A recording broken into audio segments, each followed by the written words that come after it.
Dear students, in this video I am going to discuss about frequency response analysis. We already have time domain analysis. We'll just see that what is the need of a frequency response analysis. If you see in the case of time domain analysis, you have certain time response specifications. Let's say you are trying to find out rise time, delay time, maximum overshoot. So for calculation of all these parameters, you require to have information of the transfer function, that is g of s. In some of the cases where it is possible to develop a mathematical model, we can easily get the information about the transfer function. But in some of the practical cases, let's say for the process system, it is very difficult to get the information of the actual transfer function of the system. So that of the reason, it is preferable to go for the frequency response analysis, because with the help of your frequency response analysis, it is possible to determine the transfer function of the system.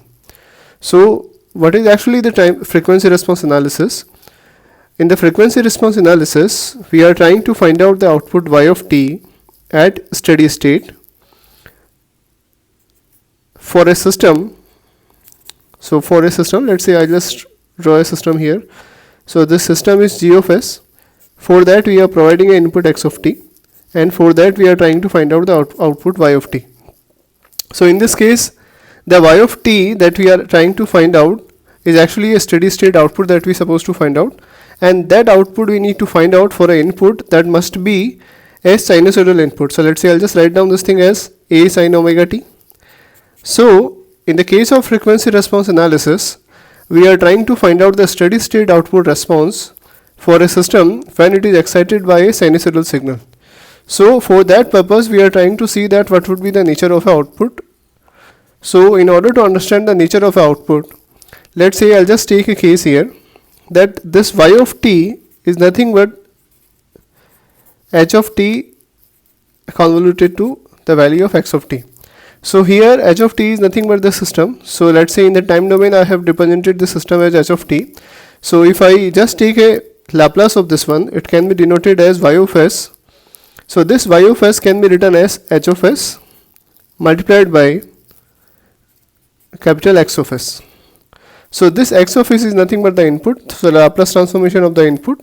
H of s is nothing but the Laplace transformation representation of a given system, and this y of s is the output in the s domain. So in this case, let's say I'll just denote this g of, at the place of h of s I'll write down this as g of s into x of s. So let's say x of s is anyway written as y of s. So if I take a Laplace of x of s, Laplace of x of t, so this is a sin omega t. So if I take a Laplace of this one, it would be x of s a omega s square plus omega square, which can further be denoted as a omega s plus j omega and s minus j omega. So let's say I'll just write down this information here. So g of s into a omega s square plus omega square. So if you see here, the Laplace transformation of an input is represented as a omega upon s square plus omega square, and this is g of s. So g of s here for the frequency response analysis must be a LTI system. So it must be a LTI system, and it is also considered to be a stable. So for the LTI stable case only, this particular frequency response analysis is valid. So for that LTI system, let's say the g of s is represented as 1 upon s plus, let's say I'll just write down this thing as p1. It is s plus p2, and it may have further terms in the denominator part, or it may also have certain part in the numerator also. So let's say I'll just put this information here for the g of s. So in order to find out the value of a y of t, what we actually need to do here, we require to take the inverse Laplace transformation of the transformation of the given y of s. So let's say I first of all, in order to find out the value of y of t, I first of all do the partial fraction of this given equation.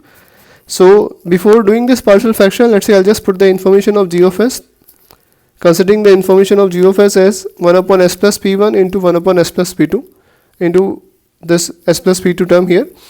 So this y of s it is nothing but a omega s square plus omega square into 1 upon s plus p1 into s plus p2. So let's say if I just try to find out the partial fraction coefficients here, so it may be denoted as a plus a divided by s plus j omega, so which is a is nothing but the constant here. Similarly, I'll be having a bar, which is s minus j omega, corresponding to s minus j omega. I have a coefficient as a bar, and let's say for this case I'll just write down this thing as plus b naught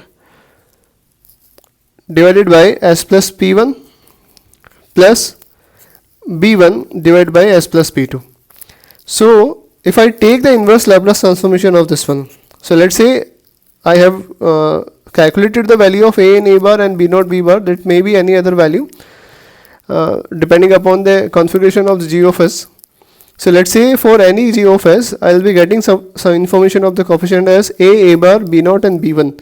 So if I take the inverse Laplace transformation of this one, I will get the information as a e raised to power minus j omega t plus a bar e raised to power j omega t plus b naught e raised to power minus p1 t plus b1 e raised to power minus p2 t. So this is your y of t. So if you see here, if I put t tending to infinite, so what will happen, this exponential nature, so it does not have any imaginary part. That means this is the exponential decay portion. So as time t reaches to infinite, these two responses will die out and will come down to a zero at time t reaches to infinite. Whereas you will be having a certain value corresponding to a e raised to power minus j omega t plus a bar e raised to power j omega t. That is all because you have an imaginary part here. So on that basis, let's say I'll just try to find out the value of a and a bar before trying to solve for the y of t. So let's say I'll just try to find out the value of a first.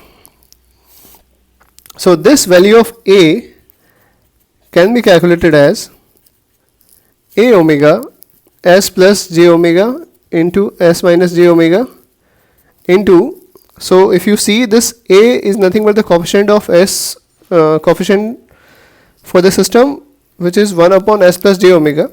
So the pole of this is available as s minus of j omega, s equal to minus of j omega.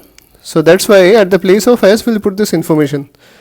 So this is a omega s plus j omega into s minus j omega plus s plus j omega into g of s. So g of s can be anything. So I'm not putting the values of 1 upon s plus p1. So at the place of s I am not putting the value of j omega.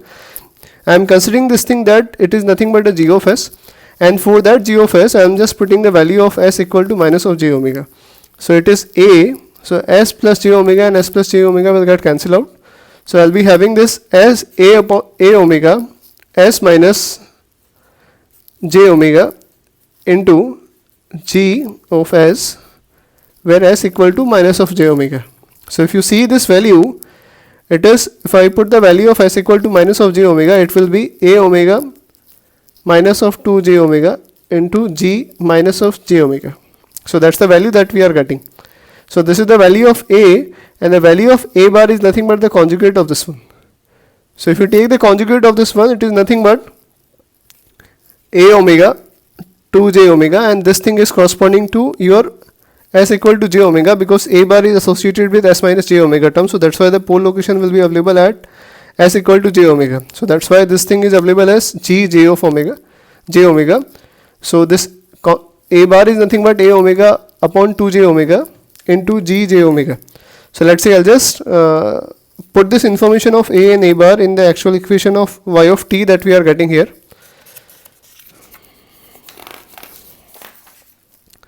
So this y of t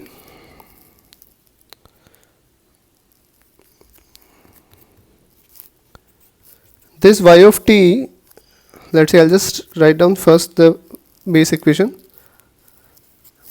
A into e raised to power minus j omega t, a bar e raised to power j omega t. You put the value of a and a bar. So let's say I'll just put this value. it is a omega minus 2j omega g minus of j omega e raised to power minus j omega t, and this is a omega 2j omega e raised to power j omega t. So if you see here, I can take this part common here. So this is a omega divided by 2j omega. So now this can be written as, this part is also associated with a term of gj omega. So I'll just take this a omega upon 2j omega part common here. So this would be available as e raised to power j omega t g j omega minus g minus j omega e raised to power minus j omega t. So let's say I'll just write down this value of g j omega. So j omega can be represented by a certain magnitude m. So this magnitude is nothing but this value. So this is m is nothing but the magnitude, and at the same time, let's say the angle of this thing is denoted as phi. So this g j omega can be written as m at an angle of phi, or maybe I can write down this thing as m e raised to power j phi. So if it is corresponding to g j omega, then I can write down this thing corresponding to g minus of j omega as m e raised to power minus j phi. So the magnitude will remain same for the conjugate part of this one, but the angle would be now available as minus of j phi because of the conjugate that I am taking. Or let's say I am putting the value of j at the place of j omega, I am putting this as minus j omega. So once you put this equation, this value, so this omega and omega will get cancelled out. This is a by 2j e raised to power j omega t. This is m, and at the place of, so the angle is available as j phi minus m e raised to power minus j phi e raised to power minus j omega t. So let's say this is a by 2j. I'll take this m part common here. So this is e raised to power j omega t plus phi minus e raised to power minus j omega t plus phi. So if you simplify this one, the value you will get as 2j sine omega t plus phi. So if you see here, this is 2j and 2j will get cancelled out. So the final solution you will be getting as am sine omega t plus phi. So now if you see here, this y of t, let's say I'll just write down separately. Y of t is nothing but am sine omega t plus phi, and the base value that the input that we provided is nothing but your a sine omega t. So if you see here, for any LTI stable system, if I am providing an input as x of t as a sine omega t, which is essentially a sinusoidal signal, then the output is nothing but a sinusoidal signal. But the only change that we are getting is in the magnitude and in the phases. So this modification in the magnitude and phases is all because of your system G of S. So this system now, depending upon the output response, is characterized by the magnitude and the phase, and in that magnitude and phase will be having one controlling parameter, which is omega. So in the case of your frequency response, what we are doing, we are trying to change this value of input frequency, and we are correspondingly seeing that what is the effect of this change in the value of omega on the value of magnitude and the phases. So if you see here, if you see, this x of t is nothing but a sine omega t. So this part is your, this is nothing but your a sine omega t part.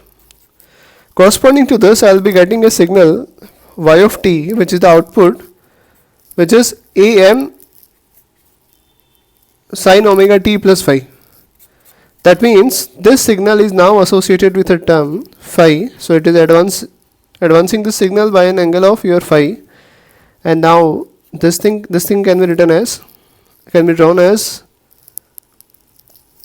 so let's say we'll be having this phase angle also. So this magnitude is nothing but your am. So if you see, this signal is nothing but your x of t, and this is your y of t. So this y of t is essentially a sinusoidal signal with a modification in the value of a magnitude compared to the input as a into m, and the corresponding phase available as phi.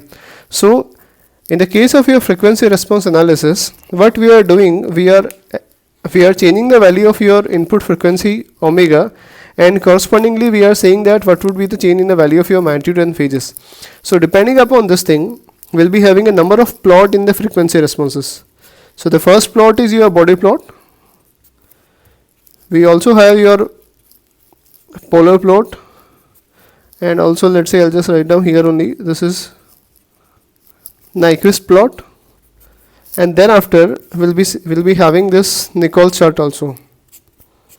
So these are the frequency response plots that we are getting, in which in every plot we have one part which is common, is that the system is represented. This system is represented by a magnitude and a corresponding angle phi, and in this magnitude and phases I'll be having a frequency as a controlling parameter. So this frequency I am keep on changing, and correspondingly I am seeing the value of a change in the value of a magnitude and the corresponding change in the value of a phases. So that's what we are doing in the frequency response analysis, and depending upon your magnitude and phase plot, it is somehow possible to find out the value of a transfer function. So that procedure also we'll see in the case of your body plot, that how to find out the transfer function from the body plot itself. So if you see that in the case of body plot, we'll be having magnitude and phases. So from the information of your magnitude and phases, we are able to see that what is the transfer function of the system. Without actually going to see that how we can get that, we need to first of all understand few basic concepts regarding how to plot the body plot. So that's all for this video. I'll upload the concept related to your body plot in the next video. So thank you so much.